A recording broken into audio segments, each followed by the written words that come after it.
Hello, everybody who's jumping on. Yeah, Welcome yeah, to looks our like we're getting a bunch of TDX recap folks. webinar.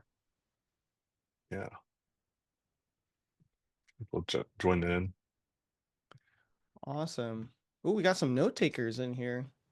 Have you tried out any of those like AI note takers, Julian? I haven't. Do we have multiple? We have Oh, we do. multiples. Interesting. Hello, note takers. We're Can they specific. talk back yet? No, it's just gonna be them doing the entire meeting for them, right? They don't Yeah. even. Would You y'all like to just run the meeting? That would be. you Are y'all Agentforce note takers? you just put your persona in, and then it'll go to the meeting for you. Yeah. We're waiting just another minute before we get started. Everybody's jumping on. Feel free to write where you're jumping in from into the chat. We'd love to say. That includes note takers or Agentforce agents. Yeah, SDR agents, meeting agents. I'm Mhm. gonna write that down on my like app ideas list to make a meeting agent right now. Yes. Where are you signing in from, Julian? Mexico. Nice. I'm signing in from San Diego, California. As you can tell, right next to the Apple. Oh, wait, no, this There's is my background. But no, I'm here in San Diego. Let me see if I can turn this off actually for a second. You can see what it actually looks like. There we go. nice. Yeah. So it's still sunny-ish. Actually, no, it's cloudy, but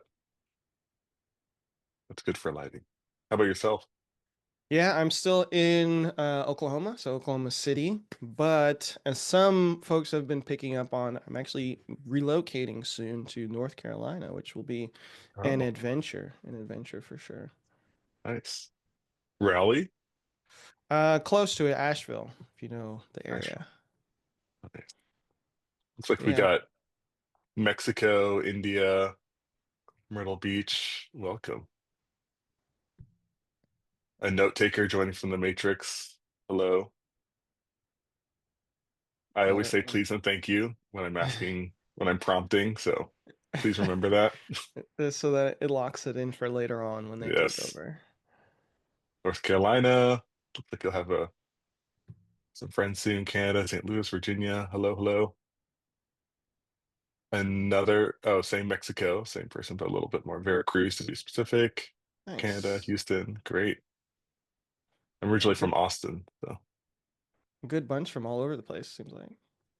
oh, a classy friend from back in the day. My old company. Welcome. Thank you. My cook. Cool. Well, we can go ahead and get started. Just got a couple of slides just to say hello. Go ahead and share my screen.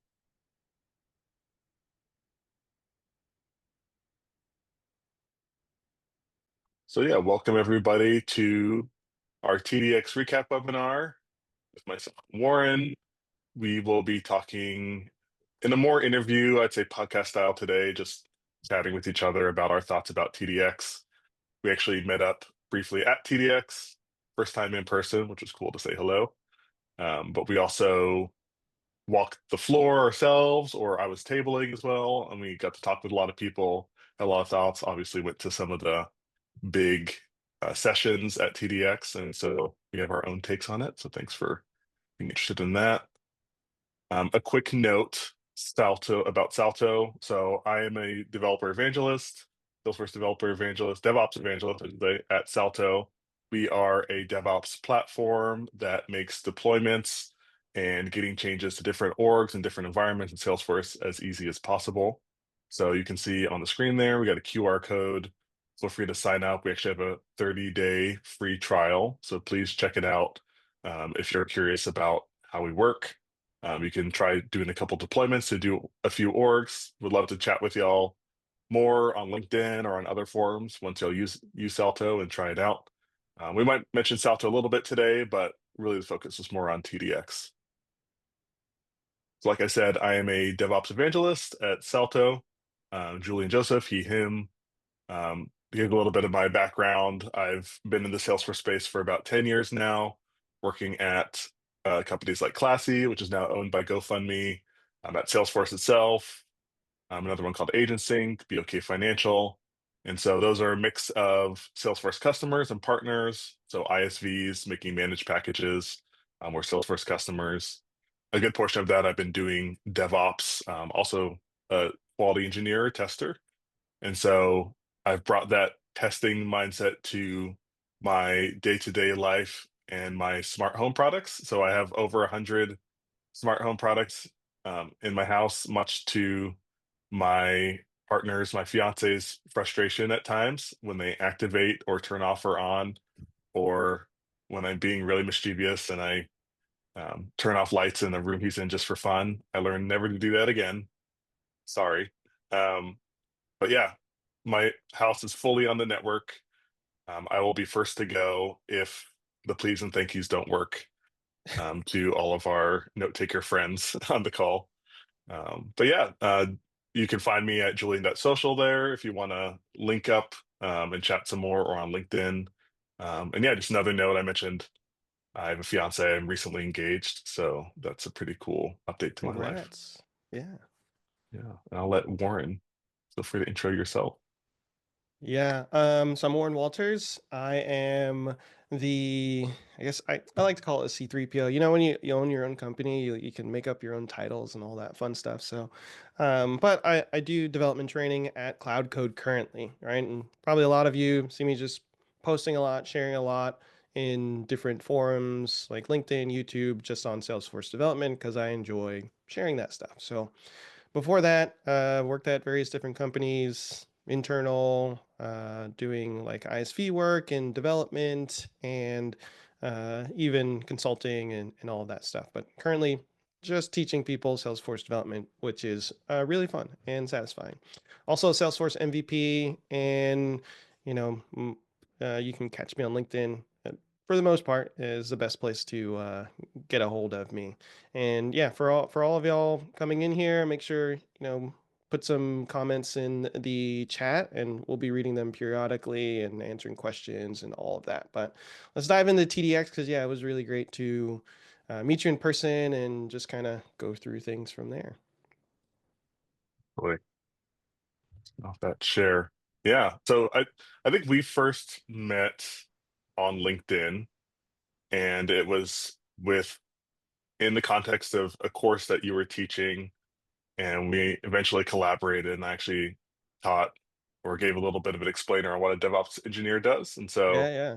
yeah, that was an exciting meeting. And so that got me thinking a lot about like careers in Salesforce and what people are doing. And so, yeah, I'm curious. I think you said a few of your students were at TDX. And so I'm kind of wondering, like, with your experience being both a teacher and then now having students who are having this experience, probably having TDX experience for the first time. Yeah, I'd love to hear like what was your take or what was their take? How did you like experience that secondhand? Super interesting question, and I think from the student side, especially for those that are coming into like TDX and Salesforce events for the first time, it can be a bit overwhelming, just like all the stuff going on, and you're potentially running around from session to session trying to like absorb as much information as you can, which is great. But for me, at this point, I've been in Salesforce for like 10 years now. And I guess I have the luxury of like picking and choosing what sessions I want to go to, and either really spending time on like a specific session that can help move whatever, like what information I need to get, help grow that skill set that I need, or spend time talking to people, right? So you and I met up on the floor and just chatted for, it was like 15, 20 minutes just to say hi and kind of see where we were at from there. And you get a lot of value from just talking to different sets of people, right? Even if it's the Salesforce employees that are there, which is really great to just have access to them, or vendors that are there that have interesting products that they're working on, or even just the people on the floor. You don't know who you're gonna meet, so it's really great to just run around and just chat with different people and see what comes from it. Yeah, yeah. I feel like that, like the chatting, the in-between experiences, they can often be the most underrated part. of going to a conference like this, and I personally underrate it because I'm always thinking about, hey, what's the next thing I got to do? What's the next plushie I've got to win? What's yeah, I'm like moving around trying to listen to different talks and all these kinds of things, but then I'll run into somebody on the floor and have a quick chat, and those end up being the ones that are lasting after the conference. It's like, oh, I want to follow up with that person. I want to hear how they're doing. I want to get their take on what's going on. That's almost more important than actually the content itself, I found. For sure. Um, yeah. Was And there any like chat? Yeah. one thing I'll bring up because you mentioned the plushies, right? And people can see I've got a ton of them. I this TDX, I think I only got one plushie, which is like it, kind of an interesting piece, right? Because I think this is my second or third TDX, and the previous ones, like, yeah, I was loaded up. I did all the trails. I did all the like the hackathons and stuff like that, which is something we should probably jump into as well as the hackathon, which was super cool. But this TDX, it was really just like, let me hang out, let me take it easy. I'm gonna go to the sessions I really want to go to, but I just beyond that, let me just like hang out and see, what's going on and where the wind blows me. So I thought this was, I definitely took this one in a different sort of strategy since I've been to a bunch of them. And yes, the plushie that I got, well, the only one that I brought back was the Salto one, the beaver. He is the beaver, which I was, told about Ripping and and knuckles. and educated Who gave that to on. you? Gil Trying to gave remember. that to me, so Oh darn, I thought it was me. no, it was not you. Gil, it was the CTO of Salto. Yeah, he Yep. was, and just chatted with him for a bit too, which is really great, right? For folks who have either like never been to TDX or been to these types of conferences, you can meet like just the most interesting people, like CTOs, CEOs of companies, or founders of different types of companies. You can like just get face to face with them. And for those that are like potentially looking for jobs, which I know a lot of the Salesforce ecosystem is, um, you can get right in front of those hiring managers and cut through a lot of like noise when you're um, have different things that you're looking to get done. Yeah, we might even decide to ask you to collaborate to be on a webinar. No bribery needed. Just all all you need is a beaver, and then I'm that's there. all you need. Just Yes. take note, other Not companies. not a chipmunk, as I learned during TDX. And yeah, so with TDX itself, you mentioned the hackathon. Did you participate in the hackathon? I did not. One, because I got Okay. there late, but two, Right. because I kind of wanted to see. The hackathon, if you didn't know, was building out a Agentforce like tool product, and then the winners. I think it was teams of five, right, or maximum of five, and there was a team that won, I think, $100,000, which was really cool. But no, I didn't end up participating. I'm assuming you didn't as well. I did not. But Yeah, yeah, so. I've heard good things. I actually talked to some of the participants, and they said that was, I think somebody said it was life changing, which I was like, wow, Mhm. that's a that's a big reaction to hackathon. And yeah, I'm not sure. I've participated in other hackathons at companies I've worked at, um, with with just some friends online, virtually, and yeah, I know those can be a lot of fun to just basically do like almost like a little startup company in a Yeah. day or two and try to like solve a problem. And so yeah, it was a pretty. It sounded like it was pretty successful. Yeah, I talked to a few of the folks too. Either like if anybody's in the chat participated or like you're interested in it, please let us know like your thoughts on the hackathon. And I generally just love the idea of them, right? Just sitting down, working on an idea, multiple teams, ideally, just to see what you can come up with. The idea behind it is really cool, and then when you have prize money as well, that also helps. But like, it's a great way for Salesforce to get their new products or new tools in people's hands, and then actually make them build on it and showcase some of the different ideas behind it. And I think that was really fun. I would have maybe tried to do it if I knew that I would have been there on time, but I definitely missed it. I knew I was going to miss it based on my flight. So, but really excited for the folks that did participate in some of the products that got created, some of the agents that got spun Yeah. up were really cool.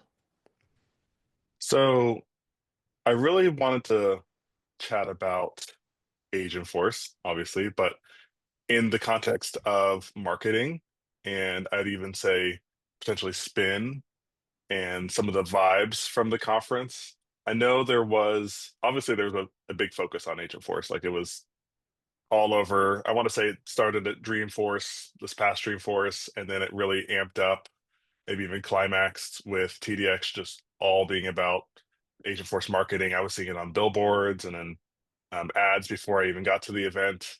You see it at the airport. See it at the airport, yeah, just everywhere. And so I noticed, I mean, in having some conversations with people, I think there was like a mix of, okay, I'm interested to learn this. Like, I know I need to learn it, but also I feel like I'm being very aggressively marketed to. And yeah, I'm just curious, first of all, your take. I have some thoughts about like what that terminology even means. But like, do you have a thought on like what Agent Force is? Do you have a thought on like how you felt as you were being marketed to and Yeah. yeah, what that experience was So like?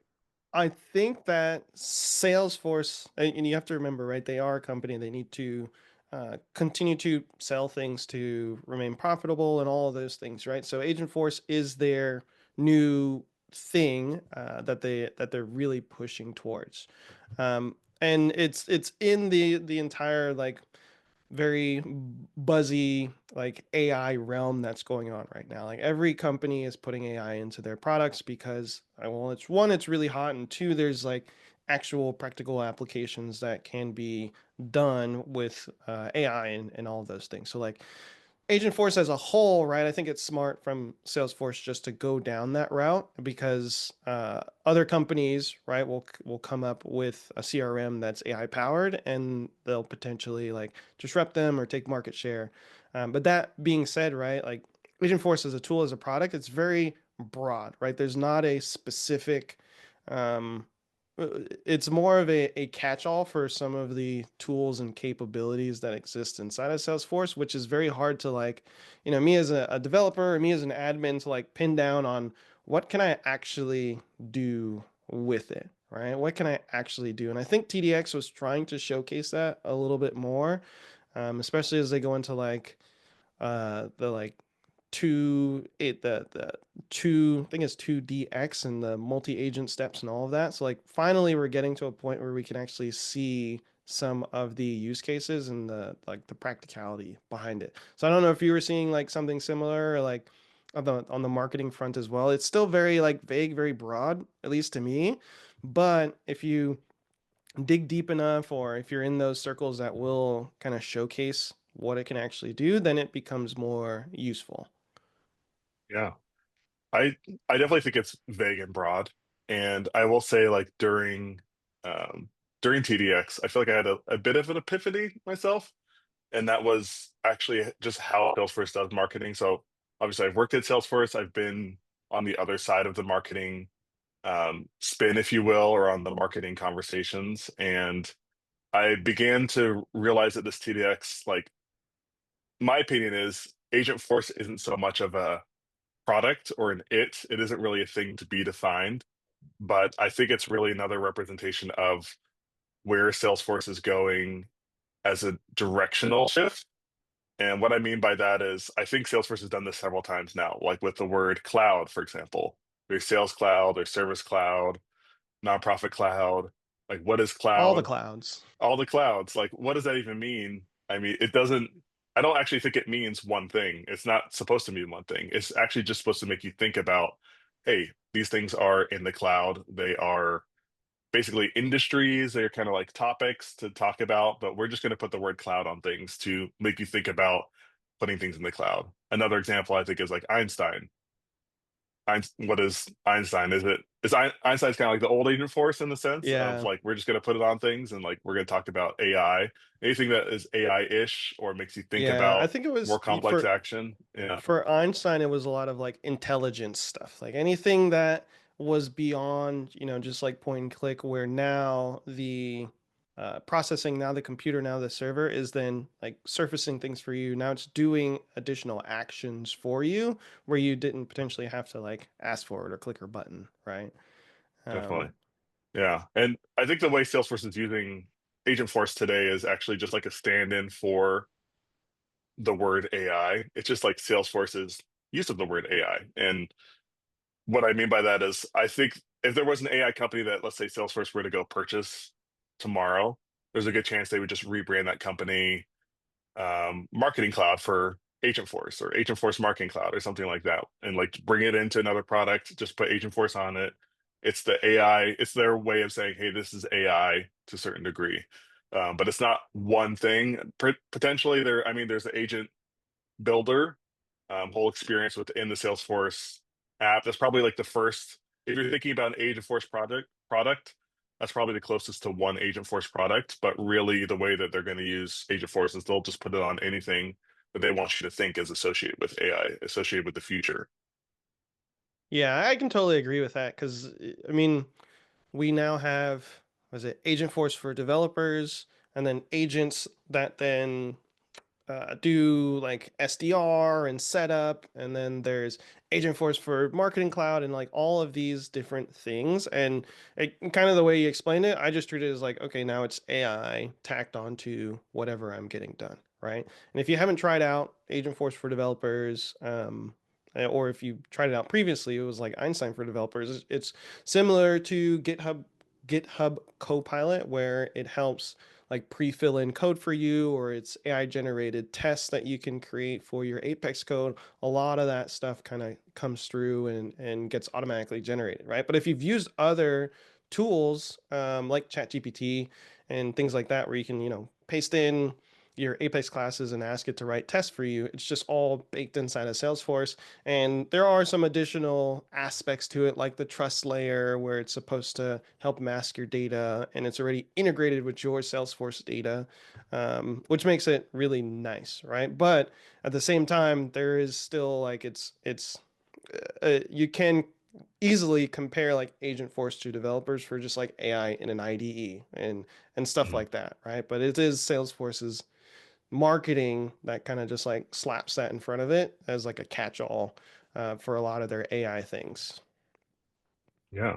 And it's even a, correct me if I'm wrong, but even a rebranding of, I think it was called Einstein GPT for developers for a bit. Yeah, they Um, they went through a lot of names, that's yeah. for sure. Like Yeah. Genie. Yeah. Let's not talk about Genie, who is now Oh, gone, because that was what oh, Genie, and then there was something else, and then now I think we finally landed on Data Cloud as the like final name for all of this I think I stuff. missed that name. I do remember Salesforce, what, IQ There from was so back in the day? much. Yeah. There's been a lot. Yeah. I'm sure there's like a Uh, Salesforce product manager like, no, you guys have got all the names wrong in the order and all that. It's like, okay, well, they need to potentially stick with one. Um, I see a very interesting question that has come through on like Agentforce, and I'm curious your thoughts on it as well, right? It's in the same realm of like how Agentforce will affect jobs, especially entry level jobs. And it's really like you can replace Agentforce with AI, right? Like it's how will that affect the Salesforce ecosystem and the job market? I'm curious your thoughts on it. I've got some other pieces. I'll answer after you because I've got a mixed view on it. yeah. Yeah. Same here. And I remember the moment at TDX when we're getting ready. I think it was for the first big keynote. And I think they came over the speakers and said, Agent Blazers, please proceed upstairs. And there was like, I think I saw in the room a collective like, Agent Blazer, is that what we are now? I thought I was a Trailblazer. What's going on? This confusion. And of course, we all went up to the main webinar or the main keynote. And I will say, honestly, like throughout the keynote, I was half dialed in, half confused what was going on. And it was another like epiphany after that. I think it took me to like realize what is Salesforce trying to like pitch here that is maybe different or new? Is there something different and new, or is this like the same as everything else? And what I began to realize is there was like a lot of mention of Agent Blazers and talking about the people in the room and obviously connecting that with Agent Force and AI, perhaps in a bit of confusion as there is with all this naming. But I think after I began to realize and having some conversations, oh, Salesforce, I think, is really trying to make a point that Agent Blazers are the new Trailblazers. Who is that? That is us. That is the people that are the admins, the developers. I get it now. They're trying to say AI is going to enrich your job. It's going to like, you're going to use it. You are going to be the AI person, or you're going to be a person that AI is like connected with, and that is going to help you in your job. This is not a replacement. This wasn't, hey, use Agentforce. It can do your job. It was more, hey, you are going to become an AI influenced person. You're going to become an AI expert, trying to put that idea out there. And I think that was in some ways pretty creative, like take on AI, because I think most companies are showing like they're looking at the AI product and like, hey, this is what AI can do. Whereas Salesforce, I think because there's already this bigger community with Trailblazers, with Trailhead, with these community groups and things like that, because there already is this community base. The attempt was actually more to reframe. It's not going to replace your jobs. In fact, you are going to be the ones like defining how AI is going to be used in the future. Now, is that going to bear out? Is it just a bunch of marketing fluff? I mean, I think we have to wait and see. As with most things with Salesforce, like, is this product actually going to come out? Is it going to be useful? Is it going to work the way we want it to? But I do think that was the idea that was being put out there was, and I think the question that you're referring to is like, is Agentforce planning to take away entry level jobs from the ecosystem? I think Salesforce's push was not if you all become agent blazers. Like that is the next entry level job is like learning AI and learning how to use it and learning how to uh, bring it into orgs. But yeah, what's your take? Yeah, when I hear it, I think a lot about enablement on and just like enhancement of speed, your productivity on what you can get done.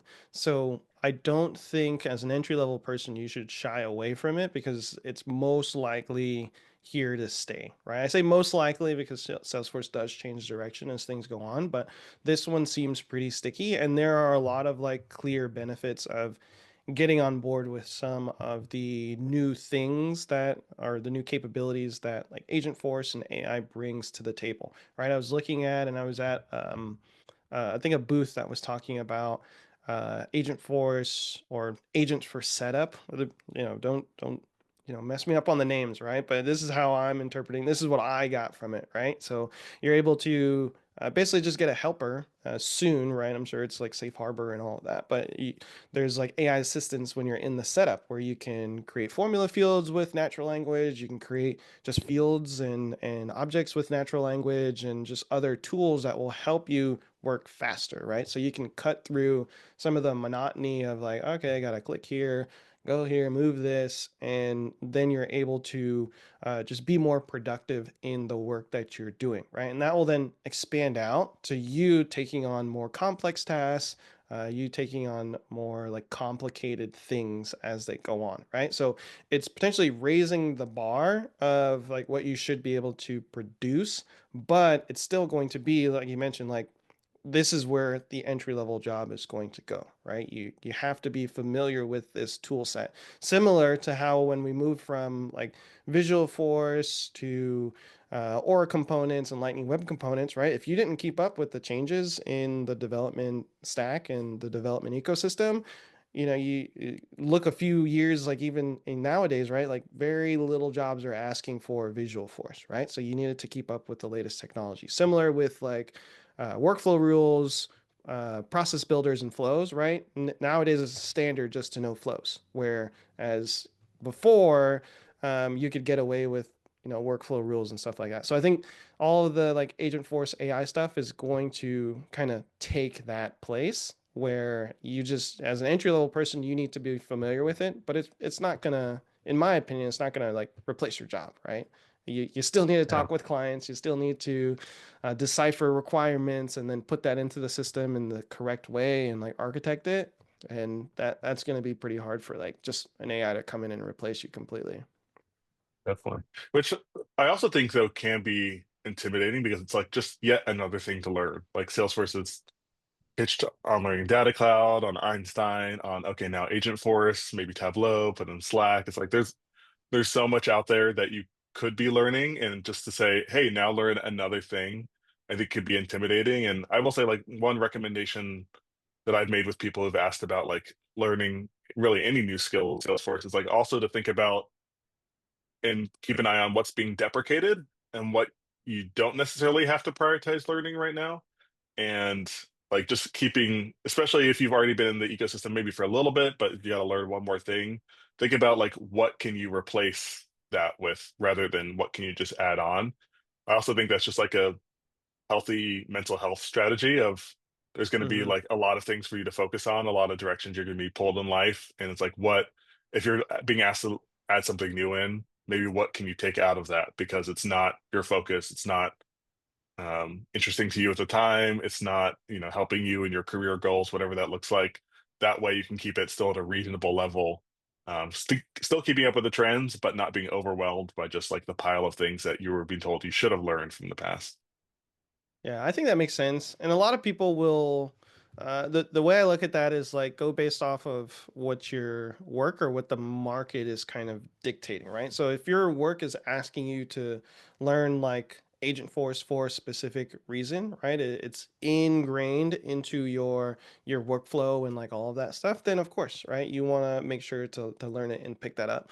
Or if you're seeing a lot of job opportunities that are asking for agent first training, agent first certifications, like all of that, which, just make sure to start brushing up on that so you're staying relevant, right? And it is a lot to take in, but I enjoy that aspect of Salesforce where it's not like I'm stagnating, right? Okay, I've already learned everything I need to learn, and now it is, now I'm just bored, right? I potentially get bored easily. So, yeah, if you're kind of in that phase, I would definitely say to learn it and jump into it.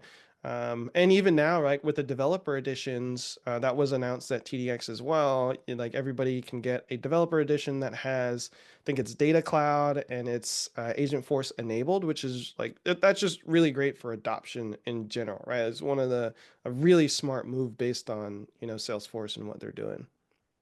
Yeah. I've actually been playing around with it, and I see a question that came through: our developers going to have an easy career path with respect to coding? That's a big and great question. Is it going to be an easy career path? I would put that in the same bucket of like that remains to be seen to a certain degree, but I think Salesforce, by allowing you to sign up for a developer org and play around with it, um, if you're keeping up with that trend, that'll make it easier than if you're not keeping up with the trend and not like keeping up with like what needs developed. And when I getting a little more specific, what I'm thinking through is actually creating agents with the agent builder, which currently it is like a UI to create those agents, but I imagine as things go with Salesforce, often things actually start on the UI side and they add an API, or they can add ways to inject code and Yeah, Apex and connect all that. Yeah. they did talk about the APIs. I can't remember if they're GA already or like even GA if they're accessible now, right? But there are already some like agent APIs that you can interact with, which are going to be like really cool, right? To just try out different things. It's similar to you're writing a Anthropic or an OpenAI API, and you're able to call their stuff, or just interact with your Yeah. internal agents, which is really cool. Yeah. But yeah, I definitely recommend signing up for that. Go create a developer org. It looks like it's actually almost like a new experience of creating a developer org to a certain degree. The form is shorter. I noticed that orgs are being created a lot quicker. Like I'll go over to my email address and it's like already ready. It used to take like, I want to say 2 to 3 to Forever. 5 minutes, Hmm. even longer. But now it's pretty much instantly in your email. You can create a couple orgs, play around with them. Something I've been trying to do, and I wanted to chat a little bit more about DevOps, of course, as it relates to Agentforce or just as the ecosystem in general right now. But something I've been playing around with, and I would love to see. Feel free to write into to chat if y'all tried it yourself. Is just moving agents between orgs. And so, for example, creating what I tried to do was create two developer orgs and create one agent in one org and then try to move it to the other, of course, using Salto, our tool, and just playing around with that. But looking at in particular, like what is the metadata that is being created for each of those agents, I noticed there are a decent number of new metadata types. In fact, if you go to like, I think it's developers.salesforce.com, look at like the full metadata list, and you just type in the words Gen AI, I think a lot of them are named. There's like, I want to say 5 or 6 new metadata types. There's like a plan, there's the bot itself, there's some like plugins that you can add in. Have you had a chance to like mess around with creating agents or even moving them around between orgs yet?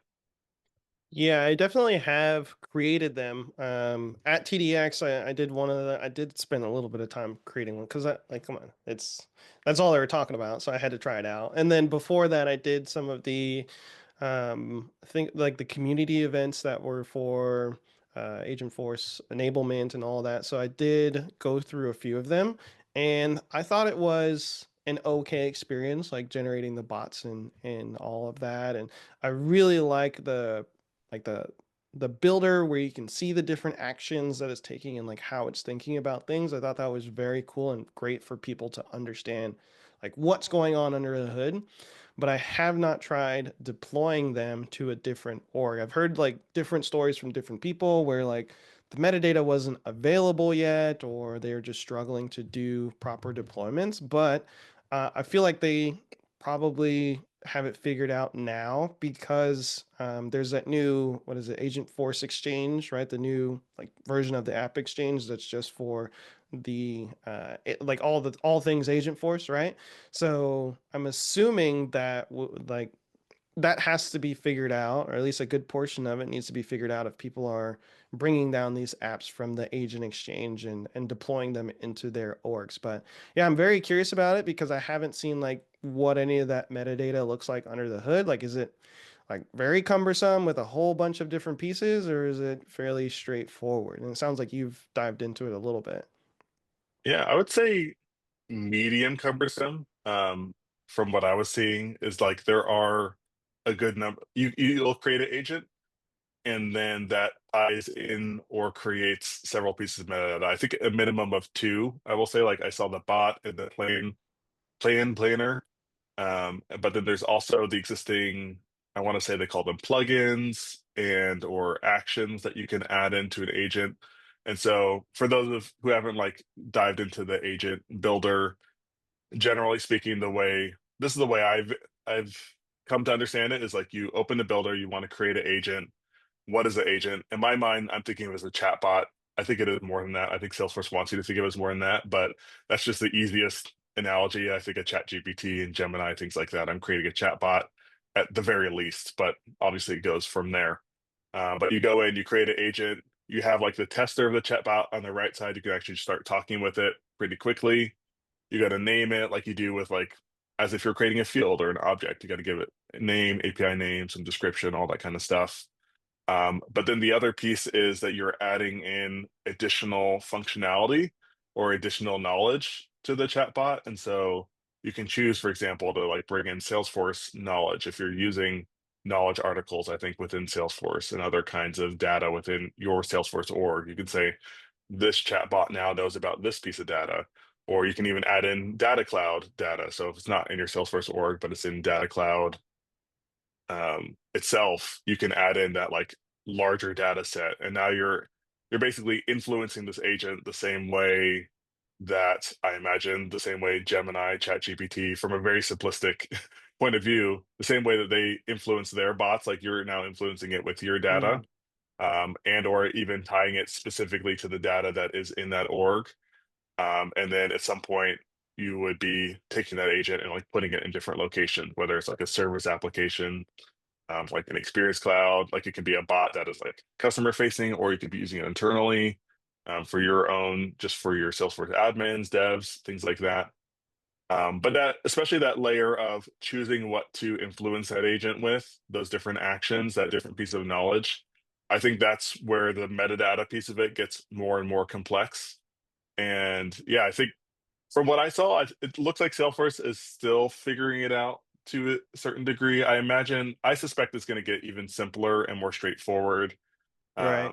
as things go along. But I think the way it works now, it works. But in terms of the way the metadata is structured, it's a little bit challenging to keep track on it when you Keep it start all looking on the together. back end. Yeah. Because I would imagine that there are multiple things that are related to just your agent. Because if you think about, right, you have your general agent functionality, but then you've created like two flows and an Apex class, and all of that is just tied into what functionality the agent has.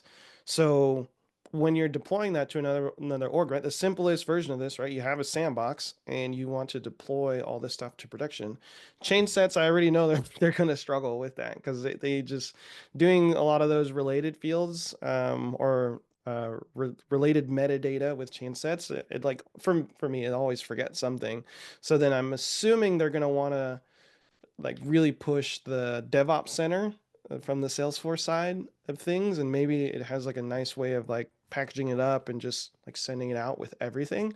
But I know that I haven't like personally had much success with DevOps Center, which is where like tools like Salto or any of the other like DevOps tools will probably come in and do it a lot better, right? That's why they exist because the current setup of what Salesforce has just is not like the best, right? Industry standard for deploying things. And I think they're trying to get there with DevOps Center, but it just has not been great for what I've seen. So yeah, I think there for deployment is going to be an issue for these agents and at least the simplistic chatbot ones that we're talking about now, because I we gotta test them out in a sandbox, right? See how those are going, and then move them to production, especially if like some of their actions are like doing refunds or booking a hotel visit or something like that, right? You do not want that happening in production because it's going to goof everything up uh, in your actual org. Definitely. All the more reason to, I would just say everybody who's on and has maybe like even 10 minutes, like go sign up for a developer org. Just I think the website I want to say it's like developers.salesforce.com/sign up. Last I checked, that might have changed, but just go into Google, type in Salesforce developer org sign up. It's probably the first link. Literally create an org. Like I said, it's gotten a lot faster to even just jump into the org. It'll be in your, at least for me, it's been in my inbox within seconds even. Then you can log into that org, just go over to setup, type in agents and setup, click on agents, and then click on, I want to say new agent, and just create your first agent, start playing around with it. It's that simple. I don't even think you need to enable Agentforce anymore, which even when we were at TDX, I don't know if you did some of the challenges, you had to like still turn on Agentforce. Yeah, yeah. Literally, that's like pre-enabled. So they've made it pretty streamlined to get to the point of like, if you just want to go create an agent, yeah, I see you put the sign up in the chat. Thanks for doing that. So yeah, just go there, play around with it. If you haven't created a few agents, anybody could do it. It's a UI builder, so it's pretty straightforward. But yeah, I'll be curious to hear people's thoughts, especially if y'all are starting to deploy between orgs, like what hangups you're having or what questions you've got. I want to try doing that some more as well myself, and see more examples out there. I know looks like we're getting a little close on time. I would still like to leave some time for additional questions. And I see at least one in here, but while a few more are coming through, I think before we started the webinar, you had some smart home questions for me. And I'd love to talk smart home a little bit just because it's one of my passions. And like I said, please and thank you is probably the first and most important one for the future. But yeah. Well, let's make sure we time box it because this is like if you ask me about Star Wars, I'll go on for hours. But okay, so we were mentioning before we jumped on, right? I love the idea of smart home stuff, but I'm currently like renting and I don't want to set up too much stuff without then have to like take it down. So if you can give me like top three most like impactful, like you gotta have it smart home device thing that you have, I would love to hear it and why. And is it hooked up to Yeah. Salesforce? Anything hooked up? My Wi-Fi network is called Salesforce. So Ah. technically they're all hooked up to Salesforce, but that's just more to freak out my friends when they come by and they're like, I knew you were Salesforce. I knew you were the embodiment Salesforce. But yeah, in terms of like top three, I mean, obvious, like the most obvious is like to start off with lights if you haven't done lights. I mean, specifically bulbs, because I mean they'll be easy, especially I think you mentioned you might be if you're ever moving when you are moving. It's always easiest to like switch out a bulb. I'd say like the next level up is to work with switches on the wall, which is still like it's a bit to put them in, but it's not too bad. It's just some wiring. Got to know how to like be a a really amateur electrician essentially, and like just move out that switch. So that's like physically what turns off and on the wall. That's another way to get a lot of bang for your buck, especially if you've got a lot of lights on that same switch. Um, but yeah, I like contact sensors a lot. Maybe this is because I use Amazon way too much, but I've got like little plastic boxes outside my each of my doors on either side. So when Amazon delivers, I tell them to put in that box, and then I have a sensor on the box that tells me when it's been opened or closed, and that way I know. Same thing on my Mm, mailbox. Just to get another, it's a relatively simple. You just put a little sensor on there. They're like magnetic, and then you set up a right. notification. That way I know when the mail's coming in, when I know to go out there, or send my fiance out there to go get a package for me. Um, those are probably the top things. There's also a good number, I will say, like obviously a lot of people have probably have security cameras. Hmm. If you're thinking about security cameras, there are some out there. I actually have some Blink security cameras that are all battery powered, which can be another nice thing if you are maybe either renting, you don't want to like run a line out Right, there. run it. Just pop Um, them down. Yeah. yeah. Or you just don't want to go through the whole setup of trying to figure all that out.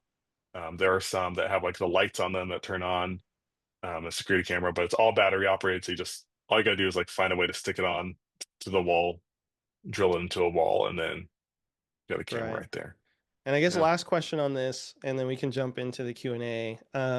What is like the weirdest smart home thing that you have that The you want to share? weirdest I want to share. I'm hoping I have something really weird, but I can't think of. I mean, I do have like, I mean, my humidifiers, my Ooh, heaters, my fans are all smart home. I have a candle warmer that is at least Bluetooth controllable. okay. So it's So like you can turn it on via Bluetooth to say like, all right, I want my candle to start smelling, exactly, or basically. schedule it really is what I do. So I'm Ooh, really into scents. I do incense and essential oils and all that kind of stuff. Aesop is one of my favorite brands, so I've got their candles, and then I just got a candle warmer that turns on, basically just turns off overnight. I have it on all day because I like to smell it. Maybe not the healthiest thing, as my mom keeps reminding me and sending me um, videos on carcinogens and candles and things like that. But oh. that's what I got. So what do we got in the questions? Let's see.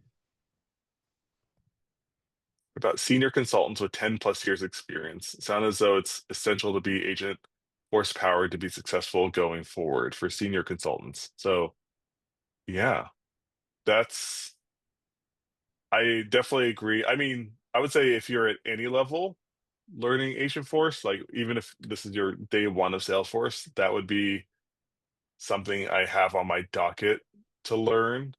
Um, in terms of what that learning looks like, if you're a senior consultant. So something this was kind of going through my mind is like how much Salesforce gamifies getting badges, certifications, and like learning a new tool.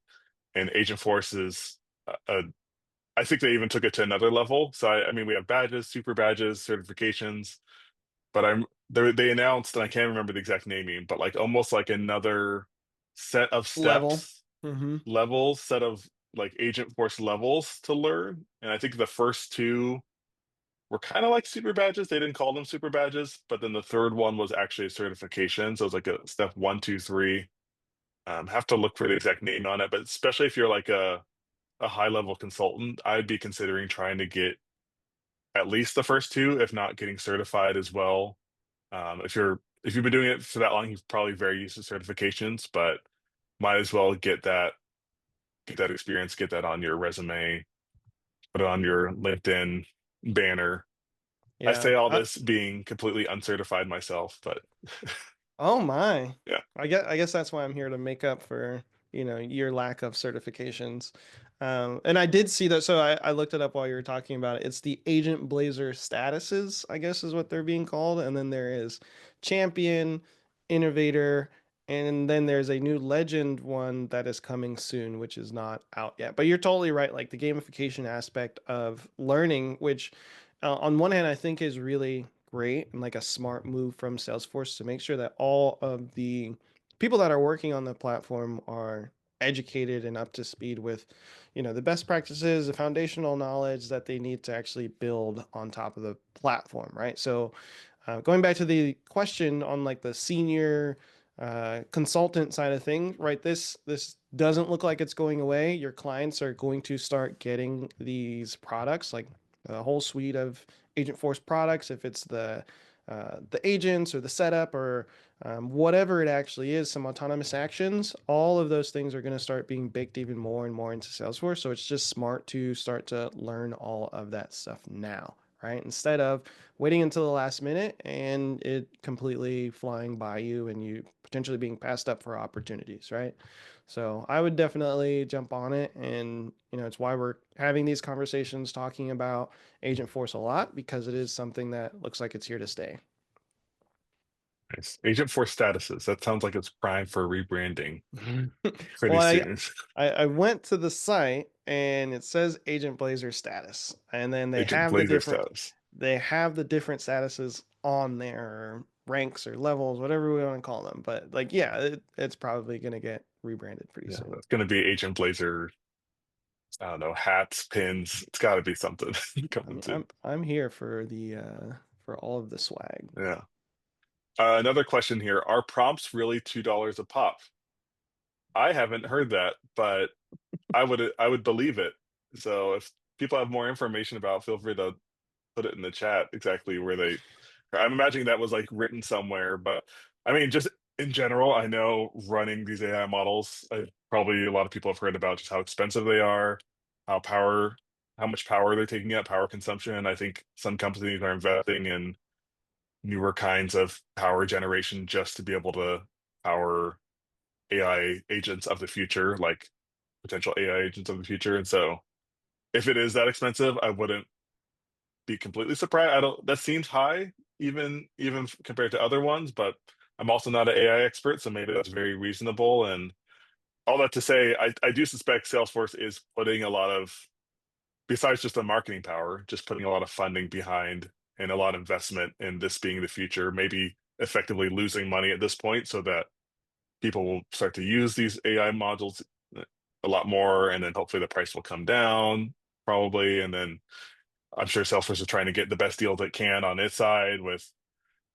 its vendors. I think it's working with OpenAI Yeah, OpenAI for and some of the sure. others. Yeah, some of the others to actually like these models are like in some ways I think reskins of those other tools out there, or like kind of reforming, putting them into the Salesforce ecosystem in their own way. And so they're paying for them and they're going to be expensive.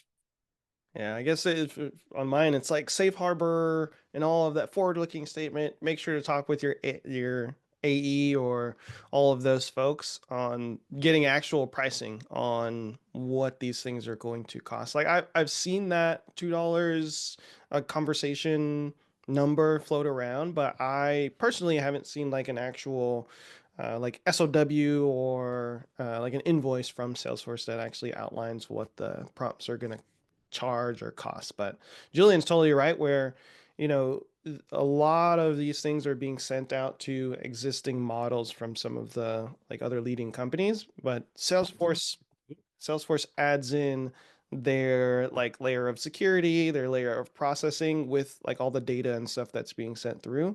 So it's important to like take that into account when you're looking at whatever pricing you're talking about, right? Because at the end of the day, if you have like a support agent that they're instead of working 50 cases that some of them could be solved by an automation or an agent, right? Then they're only now they can solve like the 10 hardest cases that are coming through, right? The ones that take up even more time. So we're like shifting their work and what's being done for them. So like there's a cost benefit analysis that goes into that, what they can get done at that specific point and how much work the like autonomous agent is taking on, right? And that's just a support use case. Like imagine if they're helping you with sales and they're able to close a large deal, right? Or do some automated follow-ups to get even more leads into your system. So like all of that has a cost that gets associated with it. And for a lot of companies, right, if they're able to like $2 a conversation may not be that bad, if the amount of like work and revenue generated from what it's doing is really worth it. All about that ROI. Yeah, really, it is. Make it worth it. Yeah. Cool. Well, we're on getting close to the end. I see the last two questions. Let me just read one out. I have a question regarding hands-on learning opportunities for Salesforce DevOps. Trailhead has brilliantly created super badges for admin and developer modules, which have helped many gain in-depth practical knowledge. However, when it comes to Salesforce DevOps, most available resources are theoretical. Are there any existing or upcoming super badges or similar guided hands-on exercises focused on Salesforce DevOps? This could cover platforms like Copado, GearSet, Salto, Flowsum, or general DevOps best practice for Salesforce. This sounds like a planted question, but it is not, to my knowledge, unless somebody planted it. So I appreciate the question. In terms of like Salesforce itself, so like Trailhead having any content out there DevOps related, I actually created my own trail mix back in the day, but as those go, probably a lot of the trails or modules have changed since then. Um, and actually, what I would recommend, this is why it feels like a planted question, is checking our Salto Leap courses. So Pablo Gonzalez, which a lot of y'all might know in the Salesforce DevOps space, who is formerly at Salto, he and the Salto team have created basically, I would say, beginners and even intermediate guide to Salesforce DevOps that actually it does like touch some, depending on the course, it touches on our tool Salto. But especially the beginners course, it's very not tool specific. It's just about how to work with GitHub and GitHub Actions and just like kind of the basics of version control and Salesforce DevOps and orgs and environments and things like that. I would highly recommend that. We just put the link there in the chat. So highly recommend signing up for it, starting off with that fundamentals. I believe it's like fundamentals part one course.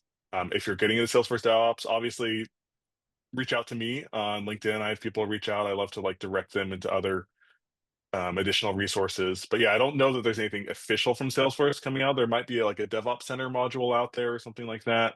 But last I checked, there wasn't like a official one. But we've got our own. I actually think it's the best out there. I said that even before joining Salto, and so I highly recommend it.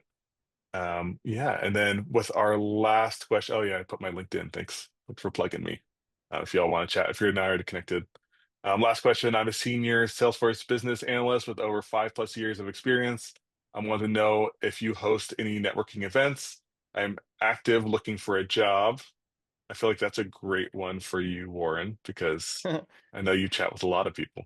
Yeah, well, one, I think you're in a good spot right now. Like, go ahead and share your LinkedIn, and I think everybody should share their LinkedIn in the chat and just start connecting with other folks as you're on this webinar. What I really recommend from this aspect of things is seeing about your local Salesforce user groups, right? If you don't have a local one, think about starting one. You don't need to be an expert. You just need to be somebody that wants to talk about Salesforce. Beyond that, there are those virtual Salesforce groups that you can join and be a part of, and they're all over the globe at different time zones. So I'd recommend try to look for the people that are in that, either they're ahead of you or in a similar space as you, or you can just communicate and talk to about like different opportunities and things that are going on.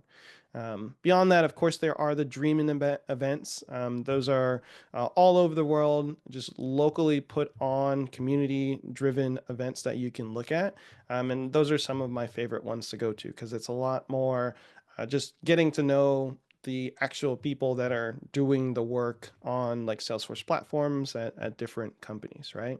And then of course, like, yeah, reach out to me. This is something that I do all the time. Just once again, like similar to Julian, where it's just connecting people, especially in the development space, but just sharing from that aspect of things. So yeah, there's a lot that you can jump into, but I would just say like try to see what is reasonable for you to communicate, like people for you to communicate with, and see if there's any virtual groups or even like the Salesforce Exchange Discord or the Slack channels, right? There's a lot of different opportunities for you to network and find different opportunities.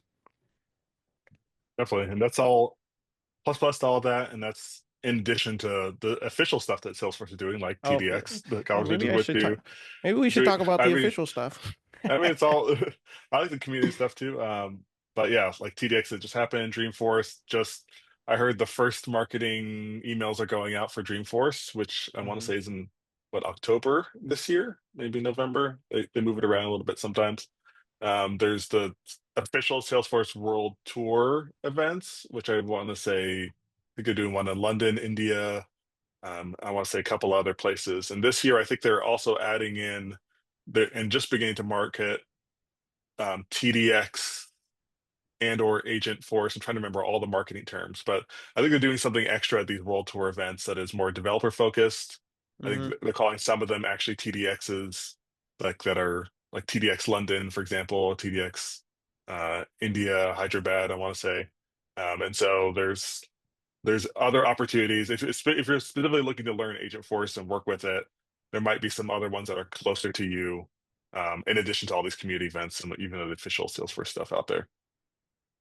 Great. Well, we are at time. Thanks so much, Warren, for chatting. Glad we got to meet in person for the first time. I Yeah, wish happy to I be was the here. one to give you knuckles, but Well, apparently my CTO beat us to it. But I'll yeah, go ahead and close us out visually. I'm going yeah, to put back up that slide for signing up for a trial with Salto again.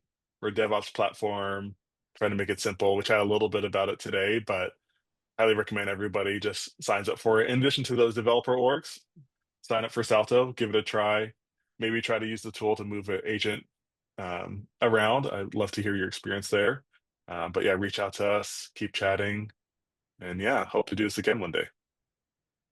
yeah. It's really Thanks so great. much. Thanks everybody for jumping on. We'll talk with you soon.